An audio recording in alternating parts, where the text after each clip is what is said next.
어느 비 오는 봄, 번아웃이 온 서울 여자 지수는 나무 냄새가 물씬 풍기는 공주로 떠났습니다. 그곳에서 지수는 키 작은 정원사 태주를 만났고요. 또 한 번 봄을 맞을 때까지 태주와 함께 공주 곳곳을 여행하고 행복을 배우며 자신이 배운 봄 한철 보살핌의 기록을 이렇게 책으로 써냈답니다. 나태주의 행복 수업은 사람들을 만나 질문하고 경청하며 기록하는 대한민국 최전선의 인터뷰어 김지수 기자가 풀꽃시인 나태주 시인을 만나 인터뷰하면서 나눈 이야기를 담은 에세이집인데요. 수많은 포기로 얻은 여든의 사랑은 어떤 모습입니까? 라는 김지수 기자의 물음에 나태주 시인은 여든의 사랑은 부지런한 사랑이에요. 양말도 뒤집어서 벗지 않고 이불 속에 식탁 아래 벗어 던지지 않고 그게 사랑의 시작이라고 답하기도 했는데요. 서로를 알게 되면서 서로를 바꾸어 나간 두 사람. 나태주 시인은 김지수 기자와의 만남에 마음과 마음을 알아주는 지음이 되었다는 말을 남기기도 했는데요. 김지수 기자에게는 안 예뻐도 예쁜 너라며 그냥 살아도 괜찮다는 따뜻한 말을 전하기도 했습니다.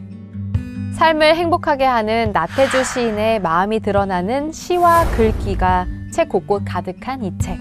여러분도 나태주 시인의 행복 수업에 발걸음을 같이 해보길 바랍니다.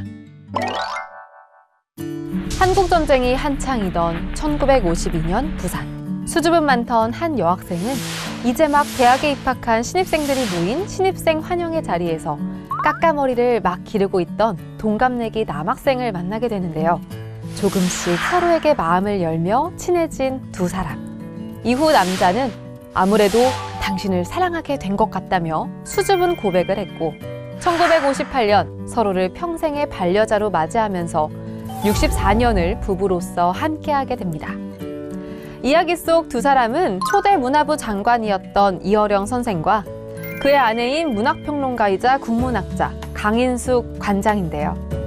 한 시대를 풍미했던 문인, 문화행정가이기 이전에 한 남자이자 생활인이었던 이어령 선생의 이야기.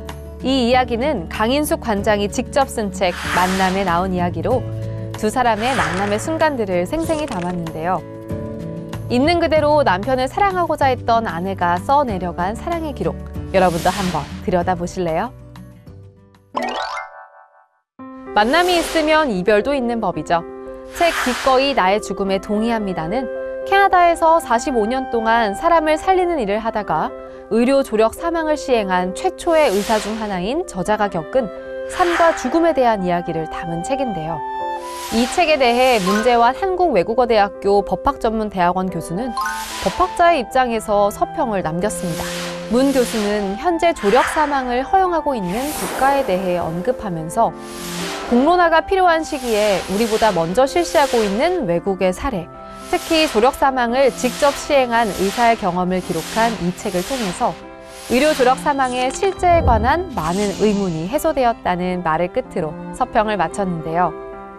죽음의 의미, 그리고 의료 조력 사망에 대해 좀 더 생각해보고 싶다면 이 책을 읽어보는 건 어떨까요?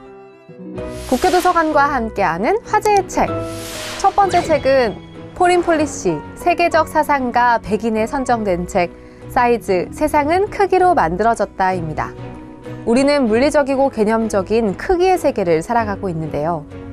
책은 인류가 생각하고 관찰하고 접하고 다루는 세상 모든 것의 성장과 한계, 그리고 변화에 대한 새로운 통찰을 담았습니다. 다음으로 소개할 화제의 책은 헌법의 순간입니다.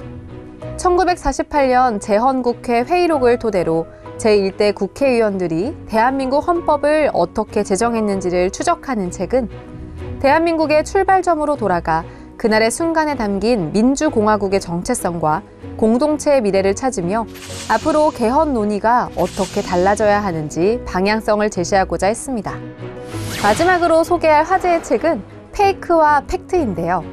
음모론과 가짜뉴스 등 페이크와 팩트가 뒤섞인 시대에서 책은 우리가 비합리적으로 사고하는 패턴들을 이해하고 비판적 사고력을 기르는 방안을 제시하며 역사 속 실패들을 보여주면서 통찰력을 길러 실수를 반복하지 않는 방법을 전하고자 했습니다.